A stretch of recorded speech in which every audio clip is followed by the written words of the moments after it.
Langdon ফাউণ্ডেশ্যনৰ এবছৰীয়া বৰ্ষপূৰ্তি আমি অভিনন্দন জনাইছোঁ। লেংডন ফাউণ্ডেশ্যনৰ প্ৰত্যেকগৰাকী উদ্যোক্তাৰ পৰা কৰ্মচাৰীসকললৈকে সম্পাদক সকলোলৈকে অভিনন্দন জনাইছোঁ। লেংডন পোৰ্টেল, লেংডন সাপ্তাহিক বাতৰি ইতিমধ্যে পঢ়ুৱৈৰ মাজত জনপ্ৰিয়তা অৰ্জন কৰিছে। পোৰ্টেলটোৱেও এটা নিজস্ব ধৰণে বাতৰি পৰিৱেশন কৰিছে বা মানুহৰ মাজত সোমাইছে। গতিকে এটা শুভ দিন, এই শুভ দিনত আমাৰ হাইদৰ হুছেইন ডাঙৰীয়াক এটা বিশেষ সন্মান জনাব, তাৰ বাবেও অভিনন্দন জনাইছোঁ। লেংডন বাতৰি, লেংডন পোৰ্টেল এনেকৈ আগুৱাই গৈ থাকক আৰু মোৰ আন্তৰিক শুভেচ্ছা থাকিলে লেংডনৰ প্ৰত্যেকজন কৰ্মীলে আৰু পঢ়ুৱৈসকলেও সকলো এটা পৰিয়ালৰ দৰে আমি বান্ধ খাই আছোঁ লেংডনৰ সৈতে। গতিকে লেংডনৰ যাত্ৰা শুভ হওক।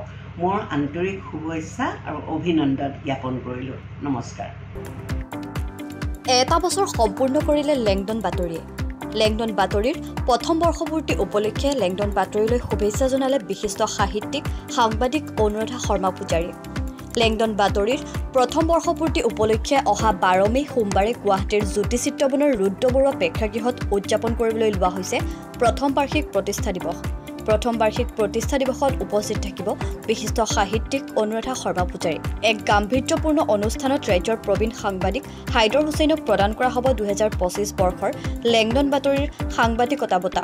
উক্ত অনুষ্ঠানতে বিভিন্ন ক্ষেত্ৰলৈ অৱদান আগবঢ়োৱা ৰাজ্যৰ কেইবাগৰাকী বিশিষ্ট ব্যক্তিলৈ আগবঢ়োৱা হ'ব লেংডন বাতৰিৰ বিশেষ সম্বৰ্ধনা। লেংডন ফাউণ্ডেশ্যনৰ এবছৰীয়া বৰ্ষপূৰ্তি আমি অভিনন্দন জনাইছোঁ। লেংডন ফাউণ্ডেশ্যনৰ প্ৰত্যেকগৰাকী উদ্যোক্তাৰ পৰা কৰ্মচাৰীসকললৈকে সম্পাদক সকলোলৈকে অভিনন্দন জনাইছোঁ।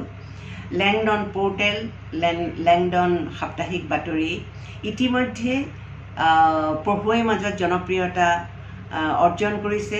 পোৰ্টেলটোৱেও এটা নিজস্ব ধৰণে বাতৰি পৰিৱেশন কৰিছে বা মানুহৰ মাজত সোমাইছে। গতিকে এটা শুভ দিন, এই শুভ দিনত আমাৰ হাইদৰ হুছেইন ডাঙৰীয়াক এটা বিশেষ সন্মান জনাব, তাৰ বাবেও অভিনন্দন জনাইছোঁ। লেংডন বাতৰি, লেংডন পোৰ্টেল এনেকৈ আগুৱাই গৈ থাকক আৰু মোৰ আন্তৰিক শুভেচ্ছা থাকিলে লেংডনৰ প্ৰত্যেকজন কৰ্মীলে আৰু পঢ়ুৱৈসকলেও সকলো এটা পৰিয়ালৰ দৰে আমি বান্ধ খাই আছোঁ লেংডনৰ সৈতে। গতিকে লেংডনৰ যাত্ৰা শুভ হওক। মোৰ আন্তৰিক শুভেচ্ছা আৰু অভিনন্দন জ্ঞাপন কৰিলোঁ। নমস্কাৰ।